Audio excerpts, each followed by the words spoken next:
Hello everyone, this is Nima Globalby on KUCI 88.9 Irvine, and this is a pre-recorded show because I'm out of town, and I have a sub who's graciously playing this pre-recorded show I've made for you guys today, and I hope you enjoy it.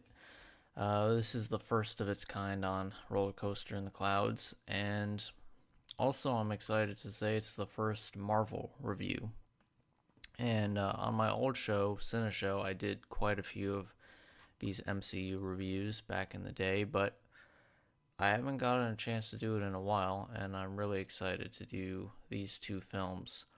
So, as usual, I have my IMDb open, and we're going to be reading through the synopsis and giving my opinions. And I'm excited to do Thor 1 and 2 because honestly, I feel a lot should be said about Thor 1 and 2, but is not. Specifically, number 1. Um, and I'll get into it. Maybe some of my opinions are controversial about this film. And I don't know. Maybe it's just the film needs a rewatch.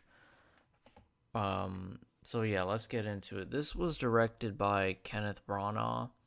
And if you don't know, Kenneth Branagh has a lot of experience in direction, but also he's played a few roles. He played Professor Lockhart in, I always want to say episode 2 of Harry Potter, but the second Harry Potter film, the Professor of Dark Defense Against the Dark Arts. But he's also directed a lot of like Shakespearean films like Hamlet, Henry V. So he's definitely a good director. Um, and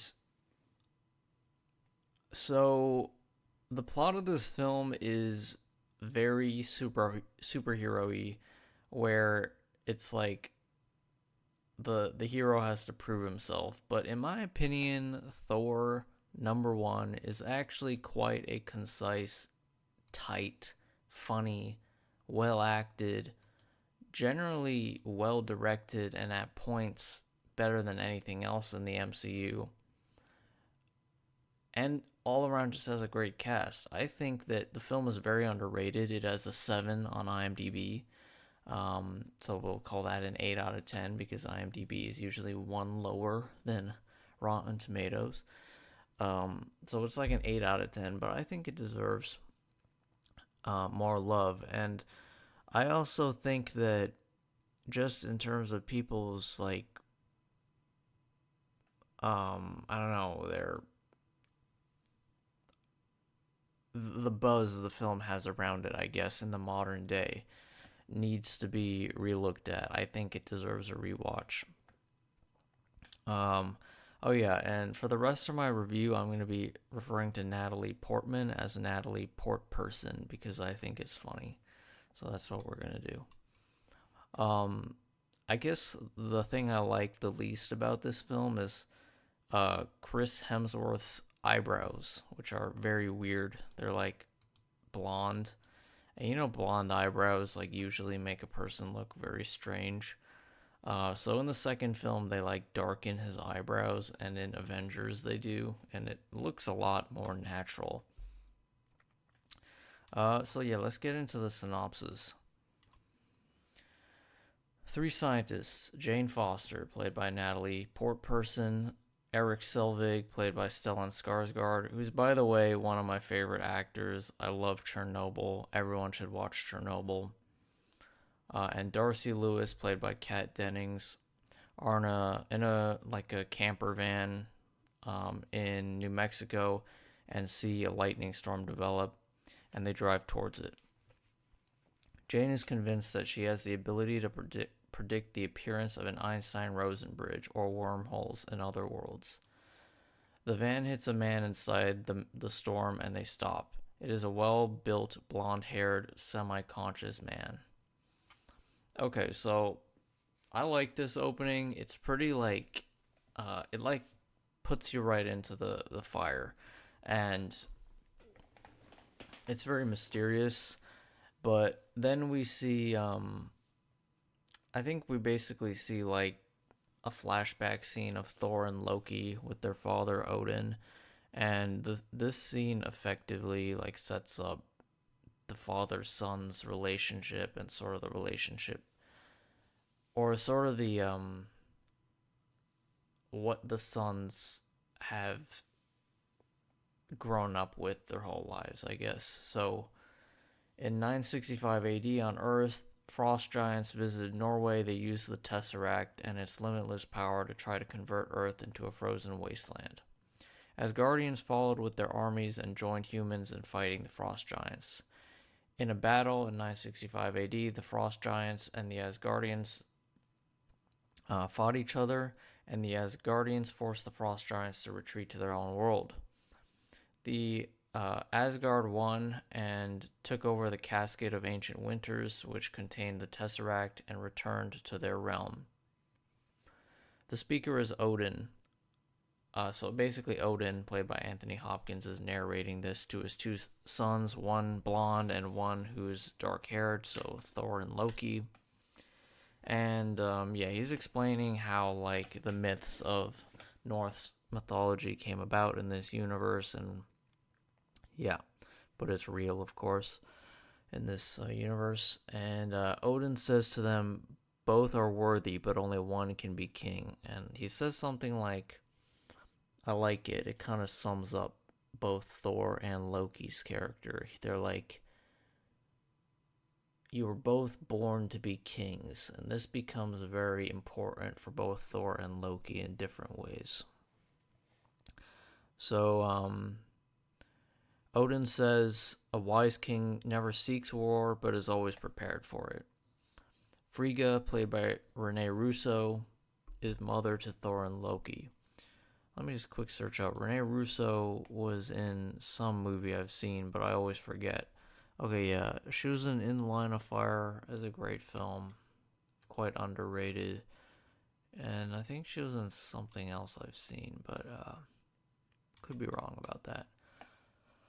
Oh yeah, Thomas Crown Affair. That was a childhood classic for me. I watched that when I was like 10. I haven't seen it since, but to my memory, it's very good. So now we skip years later, and Asgard is celebrating. The blonde child has grown up into the adult Thor, played by Chris Hemsworth, and he's being like named Crown Prince, basically. So undercutting his brother Loki, and that's played by Tom Hiddleston. And Loki is jealous. Before Odin can announce, there are intruders in the secret rooms that hold the Frost Giant's power casket. A large destroyer robot kills the intruders and saves the day. Examining the remains, Odin seems unbothered, yet Thor is angry and wants to attack the Frost Giants. Odin orders Thor to stand down and says that he is not the king yet. So, I see where Thor's coming from, honestly, like leading with strength. However, I also do see where Odin is coming from, because at the end of the day, it was a tiny skirmish, and it wasn't really a massive attack that would need escalation, or a massive threat. Also, Asgard kind of has the Bifrost, so they can like destroy any world pretty easily. But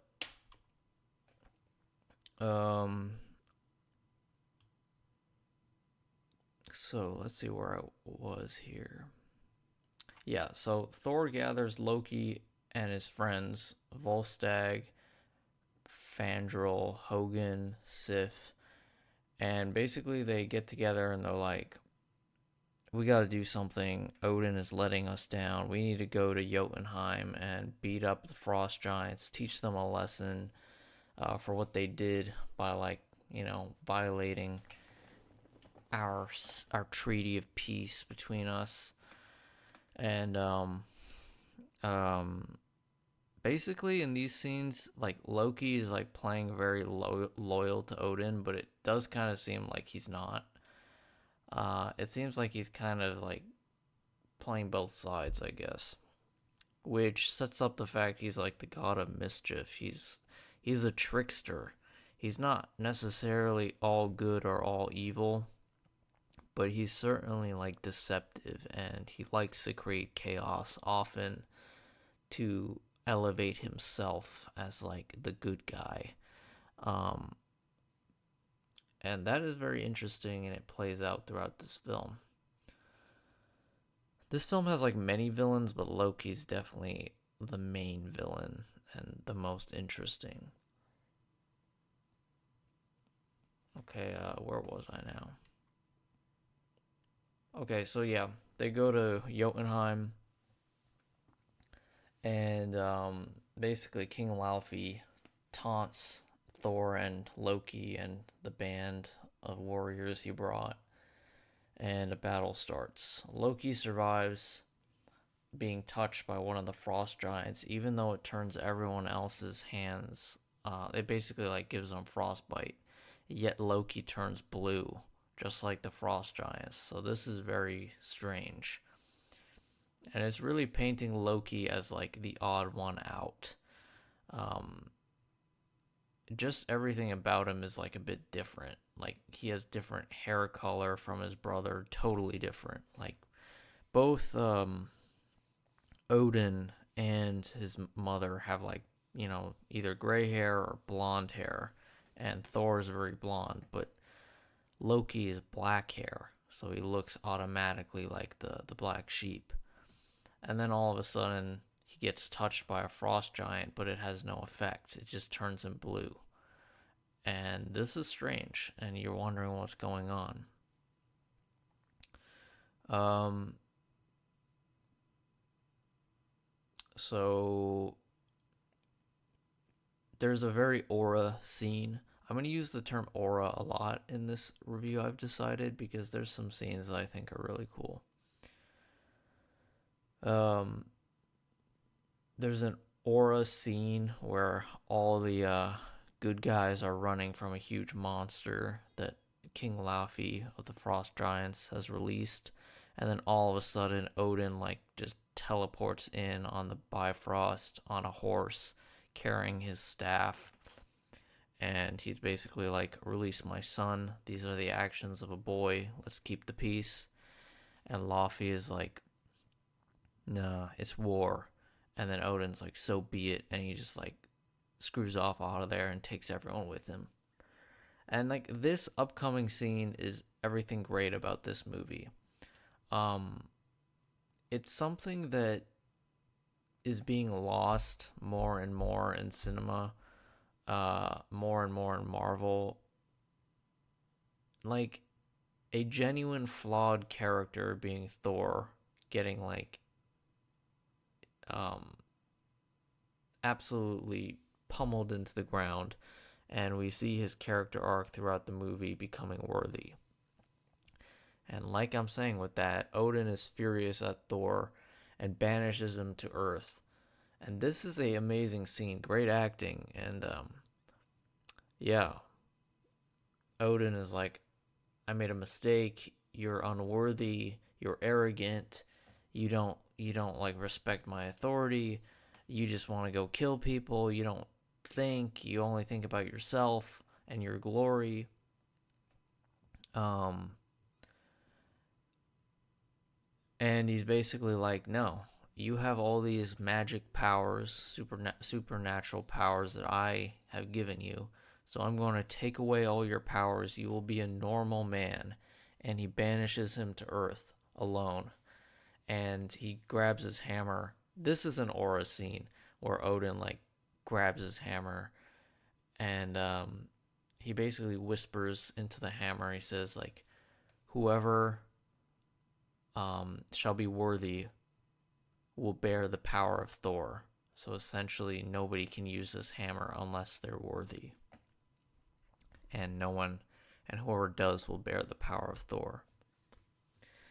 So and then we get the human side of the story. Thor basically is hit by Jane Foster with her car. It's very funny. He's put in the hospital, but he escapes, and then Jane hits him by accident in the parking lot again with her car. It's all very funny, like light quippy stuff. But it's also not humiliating the villain for no reason. He has this air of like mystery, and like she really likes him and stuff. So it's not like overdoing it. It's just like taking a bit of fun at him because he's lost his powers. And Thor's looking for his hammer, and he follows reports of a satellite crash 50 miles away. Jane has all the data that suggests Thor traveled through a wormhole to arrive on Earth, but Agent Coulson arrives from S.H.I.E.L.D. and takes her equipment away. The hammer is already under government protection, who also take Jane's research notes. Thor attacks at night, but is subdued when he can't lift the hammer. This is an amazing action scene where Thor, brute punches his way through all the guards and has to go get his hammer, and then he tries to lift it, and he can't, and he screams in agony that he's just a normal man, and he's still not getting what his father sent him down here for, because his father didn't.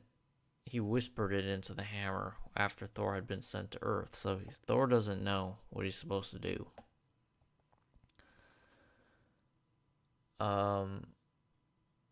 So then we go back to Asgard, and the three friends suspect Loki had something to do with Thor's banishment.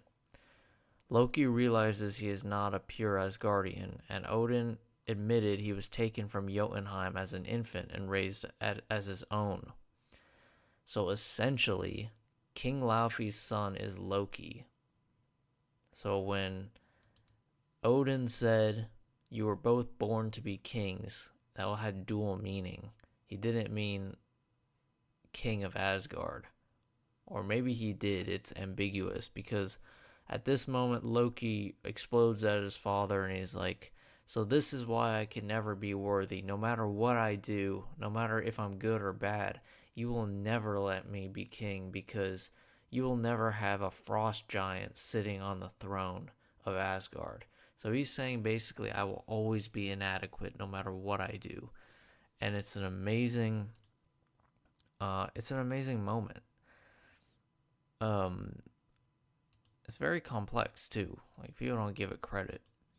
And basically, Odin collapses under stress and falls into the Odin sleep, which is basically a coma. But he basically can see and sense all around him what's going on. Loki becomes basically the acting king. So he's kind of getting what he wants at this point. Agent Coulson then questions Thor. Loki appears and tells Thor that Odin is dead, and he can't be brought back to Asgard because of a peace treaty that is contingent on his exile. So basically, Loki's lying. So it's now clear that Loki's like the villain.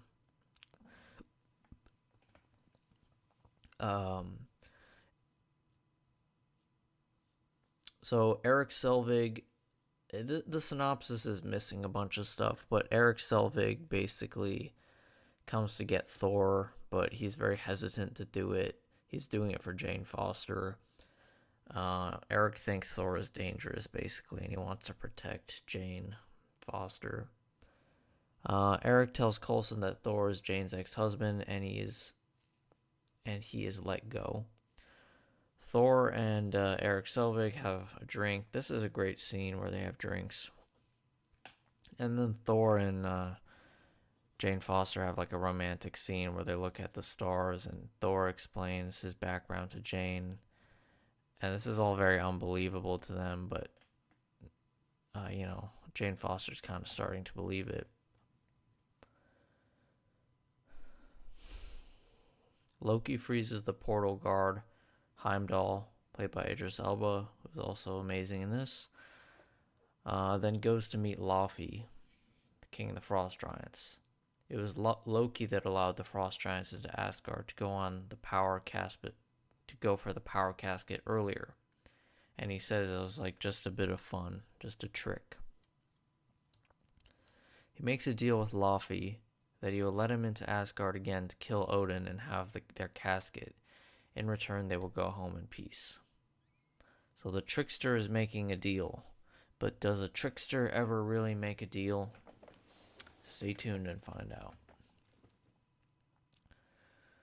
Loki commands the Destroyer to go to Earth and kill Thor. The Destroyer is that big metal guard of the treasures in Asgard. The giant robot arrives in the New Mexico desert and starts blasting everything with the heat ray. Thor and 3 scientists attempt to get everyone away to safety. Thor confronts the Destroyer and asks Loki to leave the humans alone in return for himself. Loki can see and hear what is going on from Asgard. The Destroyer gives Thor a vicious slap and sends him tumbling, apparently dead. Jane runs to his body in tears. However, Thor's selfless act in protecting his friends proves him worthy to once again wield Mjolnir, which frees itself from the crater and returns to Thor's hand. Another aura scene. Very cool. Basically, Thor, throughout this whole movie, has been gradually developing as a character from being like arrogant and sort of bloodthirsty to a more humble man that's willing to like just sacrifice himself with no fight for the people he cares about and the innocent people. And yeah, he gets his powers back, destroys the Destroyer, and this is when Natalie Portman and the scientists see Thor in all his glory as a god, and they're like, whoa, you are not crazy, you really are a god. Great scene, great development, and I know the synopsis doesn't really say it, but this whole like relationship and romance between Natalie Portman and Thor is actually really good. Like, and this what frustrates me about the second film and the third film too. I actually haven't seen the fourth one because I kind of already knew it wasn't going to be very good, and it turned out not to be good, so I had no motivation. They bungled the whole romance and relationship between them. That's what made Thor more interesting. It made him have like a connection to humanity and like something he cared about. And also, how could you waste Natalie Portman? I mean, how could you do that? This is not like, I don't know, this is not like, I'm just trying to think of a few. This is not Jennifer Lawrence, you know? This is Natalie Portman. You can't waste her in a film. And they're so enjoyable together in the first film and even in the second film, but it's just not as good in the second film, and it just kind of goes nowhere. But they're so fun to watch. And yeah, so I don't know, where was I here? But he goes back to Asgard, fights the Frost Giants, invade through the portal, walking past the frozen guard. Laufey goes to Odin's bedchamber, and as he prepares to kill Odin, Loki barges in, killing Laufey, appearing to be the hero in front of his mother. So this basically, you kind of see exactly who Loki is. Loki is just like a trickster. He just like creates a bunch of chaos to like make himself look like the hero. He's not pure evil. He's just deceptive and untrustworthy, but he's not evil really. Although frozen, Heimdall is conscious and manages to break free. He brings Thor back to Asgard. Thor flies quickly to fight the Frost Giants. Loki goes to the Bifrost portal and sets it up to destroy the ice planet realm. So basically, Loki's destroying his real home. And this is kind of like Loki being like, I am worthy. I will set aside my own past and my own personality like Thor did, but in a different way. I'll destroy my home because I am the true king of Asgard. Thor immobilizes Loki with Mjolnir and starts to destroy the portal, and this basically means he can't return to Earth. As everything crumbles, the two brothers fall into space, but Odin is there to hold Thor, who holds Loki's staff. This is actually beautifully directed. It's one of the finest directed scenes in the MCU. It's really beautiful. Loki admits defeat and allows himself to fall into the disappearing Bifrost Bridge. All seems back to normal. Odin is sad how it turned out. Thor pines for Jane, but Heimdall assures him that she is looking for him. Back on Earth, Jane is in a new lab with new equipment. The post-credit scene is Dr. Selvig being taken to a SHIELD facility where Nick Fury opens a briefcase and asks him to study a mysterious cube-shaped object, which Fury says may hold power, and I quote, unlimited power, which is a clear reference to Revenge of the Sith. And basically, Selvig says, all of a sudden Loki appears behind Selvig and he says, like, I don't know what exactly he says, but he whispers in Selvig's ear, like, I'll give that a look, and Selvig says the exact same thing. So basically Loki faked his death, and it had established he can fake his death and manipulate reality in earlier scenes. Okay, Thor 1 is a very good film. I think it's criminally underrated. It's well directed, apart from like some CGI scenes, which definitely aren't great and are improved on by the second film. Sorry, bit of a fake yawn.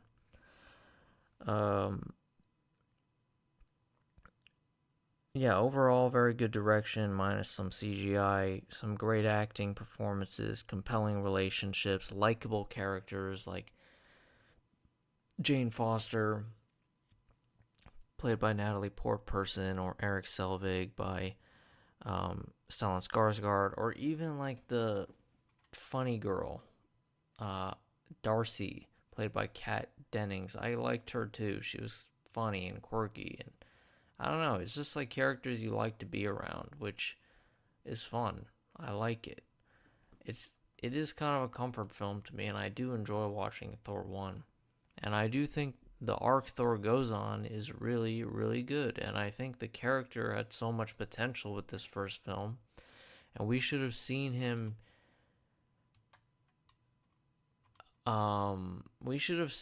really like rise to the occasion of king in the second film, but that's kind of like thrown out the window. And then in the third film, he kind of becomes like a king, but then he gives it to this random lady, Valkyrie. And then like he becomes this big fat guy in Endgame. It's just all weird with Thor. They just messed up the character. He was so cool in this film and in Avengers 1 and kind of cool in Thor 2, but he just went down a level.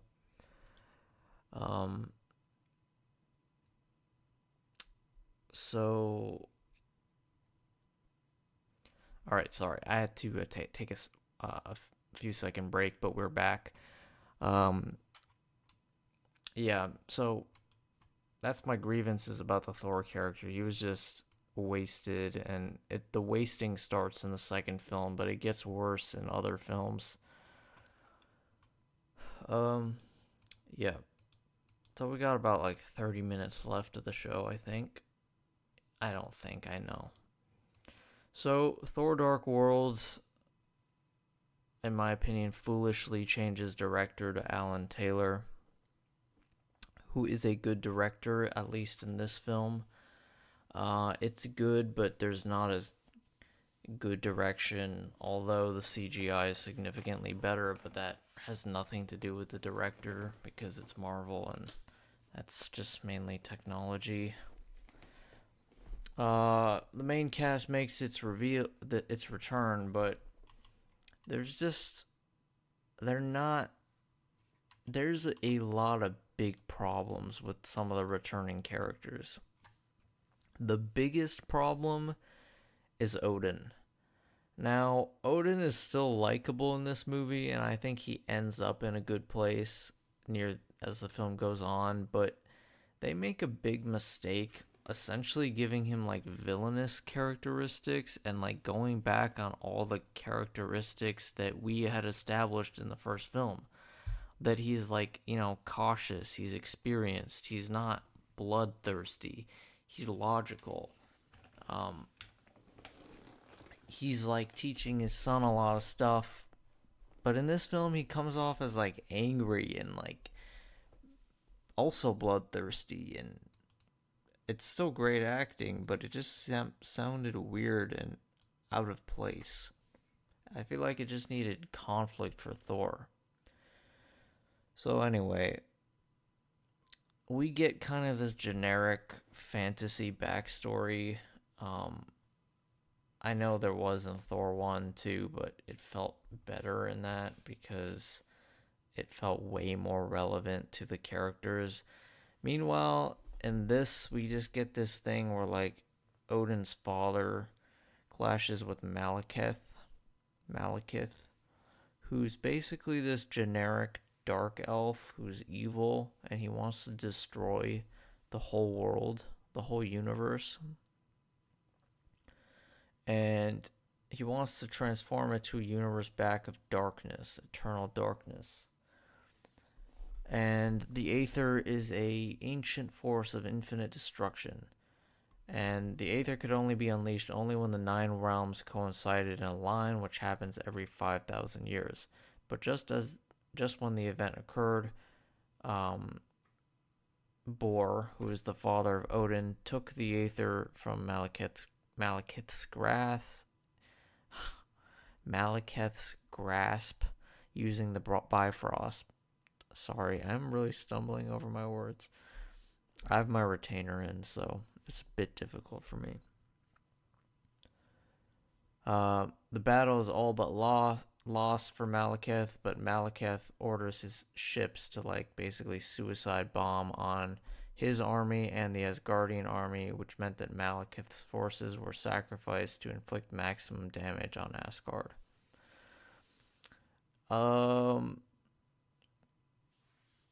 Yeah, so that's a very generic scene, but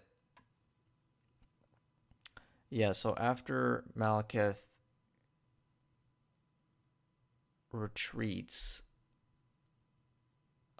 after conquering Malekith,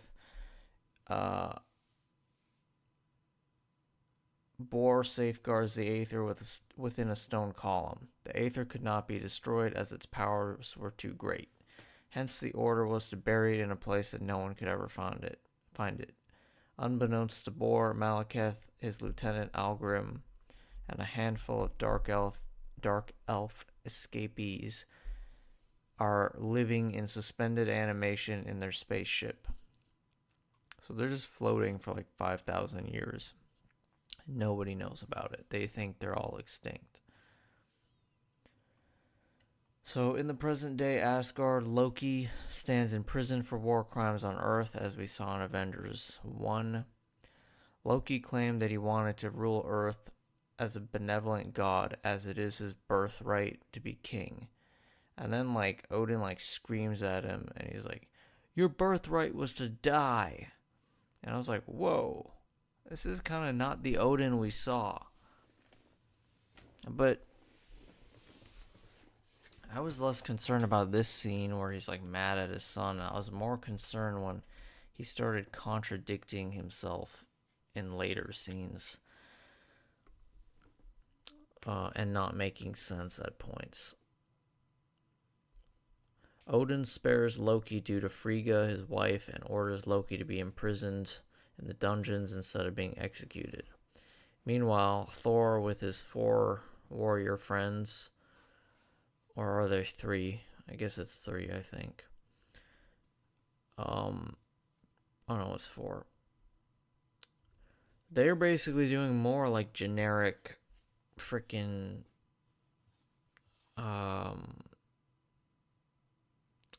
action scenes on, like, random planets with, like, a village in the background. It's all very generic.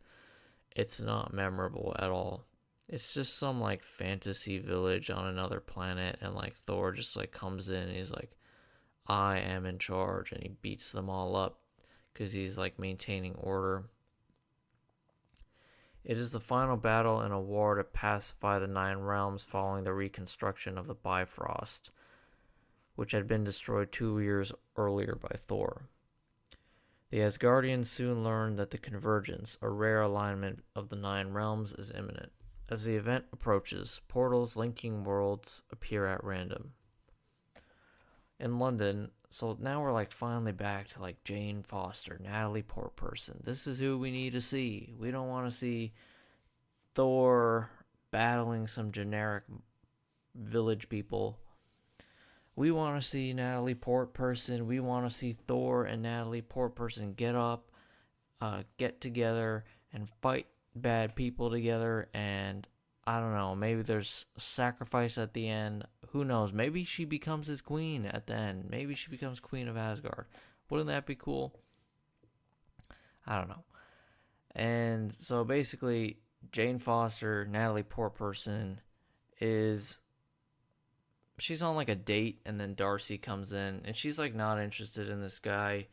She wants Thor, but the writers of this film and future Marvel films are gonna be like, nah, we're just not gonna include you.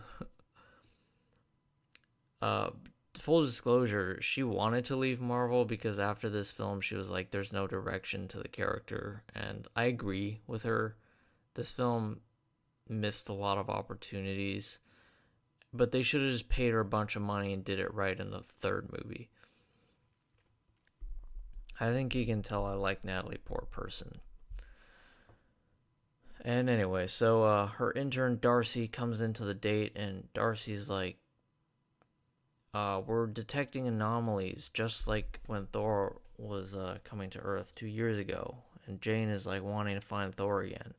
So they find an abandoned factory in London where portals have appeared, disrupting the laws of physics. So basically, like, Jane gets lost and is like goes through a portal by accident and is teleported to another world right next to the column where Thor had stored the Aether. And then she's basically infected by the Aether, and it basically fuses with her blood, and like she becomes kind of like a semi-god, but she's like poisoned basically. She can't control it. Heimdall alerts Thor that Jane has been moved beyond his near omniscient sight, leading Thor to Earth. This is a cool moment. She meets up with Thor, slaps him for leaving her, but Thor explains, and she's all good with that. And then like all of a sudden, like the cops go to like touch arrest Natalie Portman, and they like touch her on the shoulder or something, but then like Natalie Portman like blows up, red goo everywhere, and it's the Aether, and it's defending itself.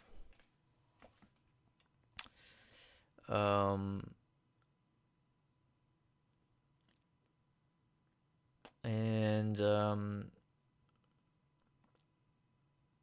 hold on. Okay, yeah, so Thor takes her to Asgard, and this is a cool scene where they go together to Asgard, and she's under like medical care by Asgard. And this is another scene I don't like from Odin. He's like really hostile to Natalie Portman and Jane Foster. And basically, it just felt like it contradicted his character. Like, I get they are mortals and they're gods, but in the first movie, it felt like Odin was so down to earth, and like he sent Thor down there to see that, you know, your powers aren't everything. You have to be a good man at your core. You can't just rely on powers.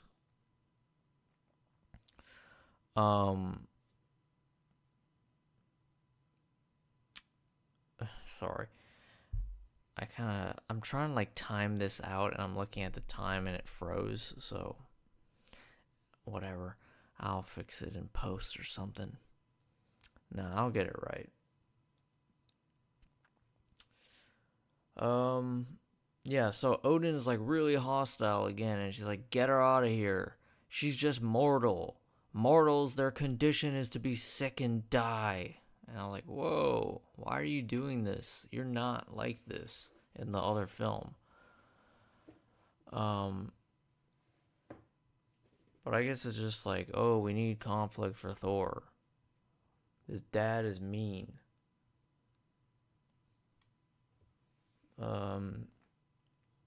But then, like, all of a sudden, the Asgard royal guard, like, touches Natalie Portperson to move her out of Asgard, and, like, she blows up again in the red goo. And, like, Odin's like, oh, it's the Aether. This is a prophecy. The return of the Aether. And then he's like, she can stay. Yeah. Odin says that the nine realms are not eternal. They came into existence after the universe began and will end in the future. But before the nine realms, the Dark Elves reigned absolute over the universe. The generic leader of the Dark Elves, called Malekith, made a weapon called the Aether out of its darkness. The other relics appear as stones, but the Aether appears as a fluid, ever-changing element. The Aether changes matter into dark matter. Malekith wants to use the Aether's power to return the universe to darkness. Odin is adamant that the Dark Elves were killed by his father Bor and no longer exist. Malekith is awakened by the Aether's release, turns Algrim into a cursed, which is basically like a brute that is like imbued with a heart of fire or something. And they basically attack Asgard by sneaking him in as a prisoner, and then he like breaks out of prison, and there's this great scene where Algrim is like walking past Loki, and Loki like tells him where his parents like are, like Odin and Frigga, out of anger. And essentially Frigga is killed, and it's actually one of the great scenes of this film, one of the few great scenes. Frigga, the funeral, and Loki's reaction to basically the knowledge that he essentially participated, or no, he aided in the murder of his mother and who he loved. And there was a scene before, which the synopsis didn't talk about, where he had like a final conversation with his mother, and it was very fraught. And he basically screams at her that you're not my mother, and he feels very guilty about this. And it's not true, you know. You don't need DNA to be like a family, you know. So she's not directly his mother, obviously, through DNA, but obviously she is his mother in terms of relationship, as she held that role.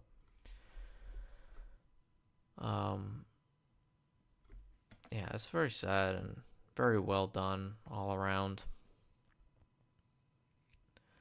And Thor basically goes to commit treason again and defy his father like in the first film, but this time he has like a good plan focused on sparing the innocents a battle on Asgard. He wants to take Jane to the Dark World or whatever and draw Malekith there and kill him there. And basically Thor is like, come with me, fight with me, and I promise you vengeance for our mother's death. And Loki agrees, but you can't really trust Loki, and it's unclear whether he's going to betray Thor or not. And there's a great scene where Loki basically does seem to trick Thor, but it's all an illusion, and he uses it to deceive the Dark Elves, and they seemingly destroy the Aether after it leaves Natalie Portperson, but they really don't. But it is out of Natalie Portperson now, which is good. And they basically now have the Aether, and they go to Earth, and then like in Greenwich, which it's very meta. Like the convergence happens in Greenwich, you know, Greenwich Mean Time. I don't know if you guys know what that is. It's like the time zones, or it's like the central time zone in London, Greenwich. So it's in Greenwich, and the spaceship goes there, and it's kind of like a generic Marvel fight against a villain that's pretty lame. And they win, and Thor kind of just leaves again, and their relationship is once again in limbo. It's just sad. I mean, they could have done so much more with the relationship. At least end it with like, at least end it where they like, I don't know, propose or get married, or he takes her to Asgard to be his queen. Like, why leave that unresolved? Um, but they do like kiss in a post-credit scene. Uh, oh yeah, I totally forgot to mention Loki supposedly died again, but the film reveals that, oh, it's a fake death, and um, what's his name? Sorry, Odin has like been impersonated by Loki, and now he's pretending to be king again. All right, I just fixed my timer, and we have about 14 minutes. Um, so yeah, we finished the synopsis, but in our remaining 14 minutes, I'll just talk a little bit more about the second film and wasting Thor as a character, and we might, go off a little bit into other MCU problems like wasted characters. Like Hulk was a major wasted character. Um so yeah, Thor 2, not a bad movie. I would say it's a pretty good film. Severely pointless in terms of the plot. Thor 1 was very efficient in setting up Thor as a character, setting up his growth, setting up his flaws that he has to overcome. It set up many likable characters like Odin, Eric Selvig, Darcy to a lesser extent, Jane Foster, played by Natalie Portman, Loki, some amazing characters, Heimdall, all great, but in Thor 2, many of these characters were undermined. Eric Selvig kind of became like this bumbling buffoon. Although he got his stuff together near the end, which was nice to see, but I liked him much better in the first film. Odin was just like a mishmash of false characterization where it doesn't make sense, like how he's changed so much between film 1 and 2. It just doesn't add up for like this wise old king. And Natalie Portman was great, but she also was just wasted. Like, I don't want to see a repeat of the ending of the first one, basically, where he leaves. At least in this film, there was a post-credit scene where he comes back and kisses her, but shouldn't the end of this film be like, oh, come with me to Asgard. You can be my queen. Let's get married. Whatever it is. He commits to her. And all her waiting, all her loyalty in like between films 1 and 2, where she waited for 2 years for him to come back, was worth it. Um that would have been great. Like, why couldn't you just do that? That's pretty simple. It's not rocket science. And then in the third one, they have this awful thing where it's like, oh yeah, our relationship didn't work out, sad face. It's like, no, you can't say that, dude. This is not a relationship that you can't let not work out. Just, she needed to be in the third movie, and they needed to like have a nice ending, whether it be happy or tragic. There had to be some ending. You can't just say, oh yeah, it didn't work out off screen. End of story. Until the fourth one that's really crappy comes out. Um,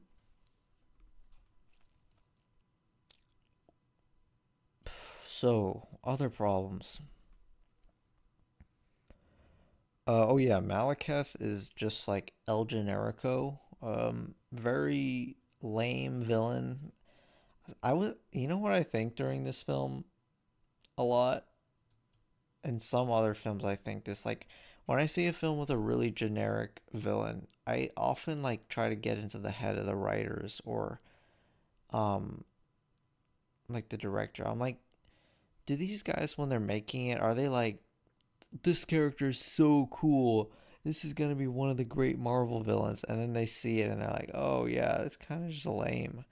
Or do they know from the beginning, like, yeah, this is just a generic baddie, not baddie like in that way, like, you know, pretty. I mean baddie like in the British sense, like bad guy. Um, so yeah, this was a very lame villain. He's not like a bad villain. He's just okay. Uh,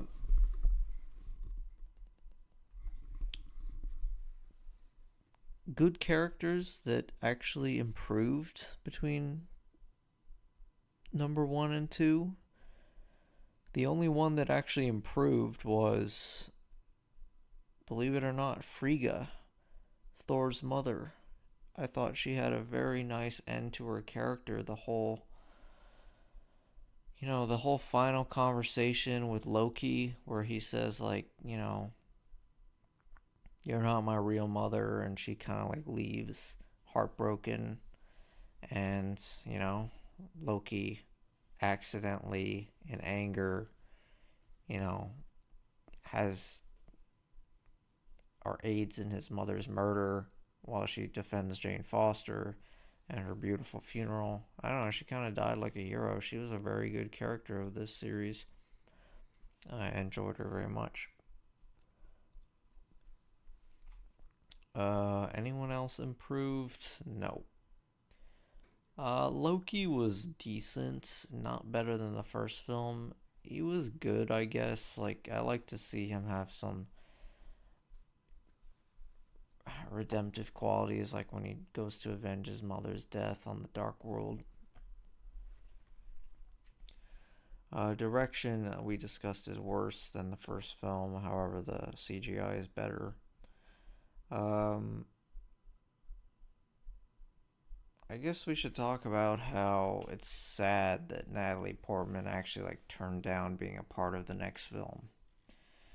I really imagine Ragnarok being infinitely better with her in it.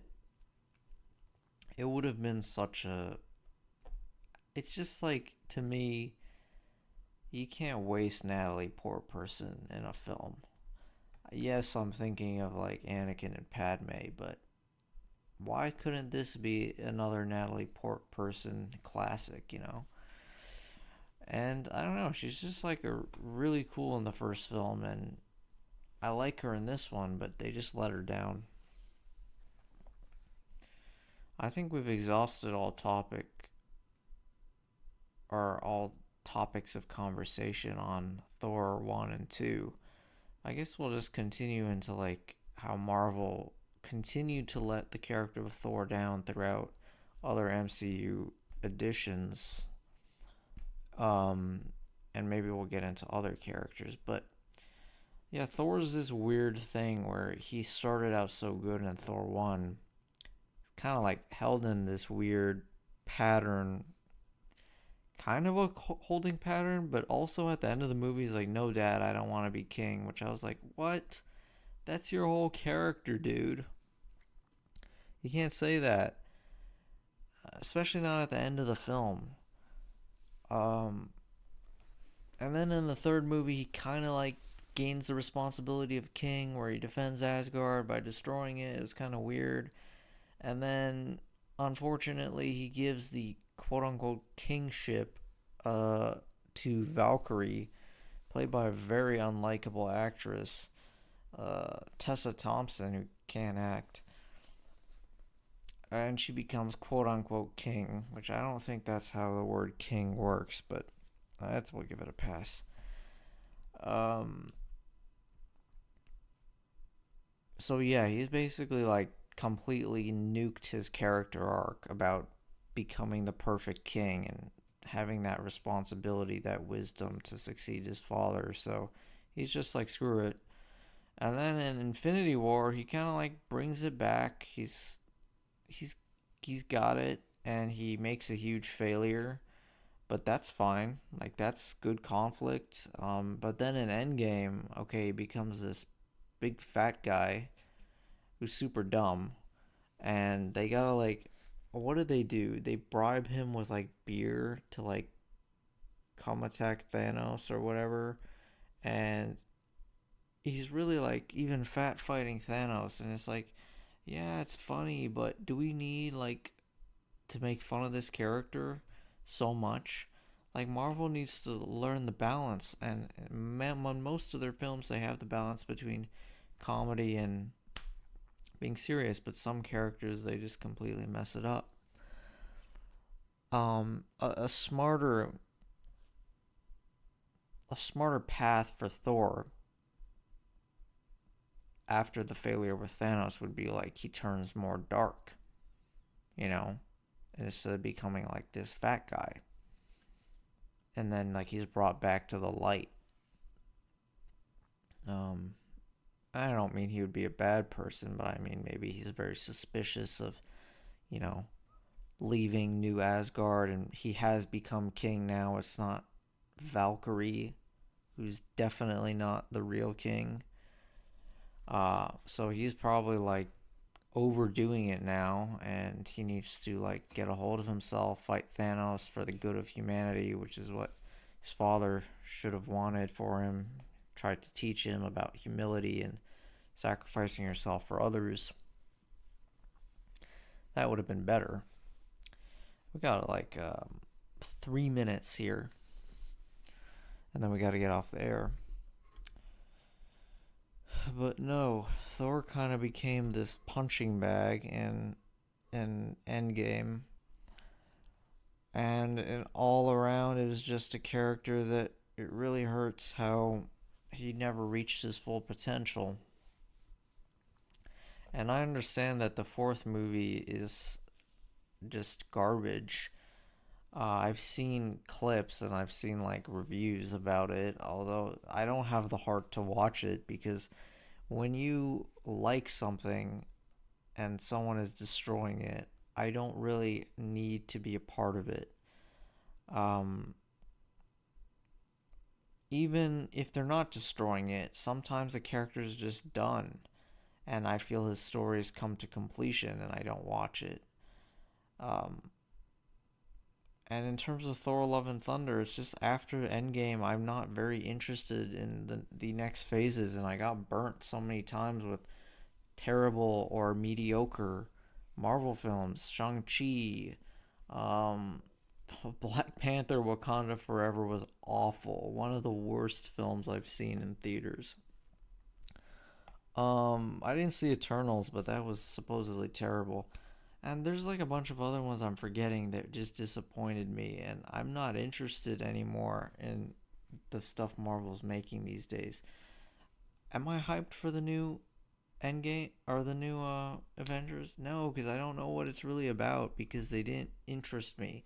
I hope it's good, and of course I'll watch it because that's like a real cinematic event that's worth watching, even if it's bad. But it's unfortunate what they've done with pumping out content that's not good and just very inferior characters and cheap replacements, cheaper actors that nobody cares about. And yeah, R.I.P. Natalie Portman. R.I.P. Jane Foster. You had so much potential to be really the heart and soul of the Thor series. And rip Thor as could have been one of the great Marvel characters, but I think he's just been relegated to like good. Like, Iron Man is up there. Captain America is like, those are S tier. Thor is, I don't know. I'll give him a low A tier to be very generous. Very generous. He's like B tier in reality. All right, guys. Thank you for watching or listening. And this has been a subbed show, so thank you for my sub. I'll see you next week. I think Sorry, I hiccuped.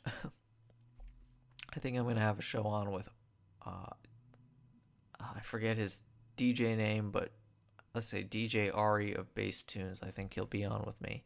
We'll do a movie. All right, see you guys.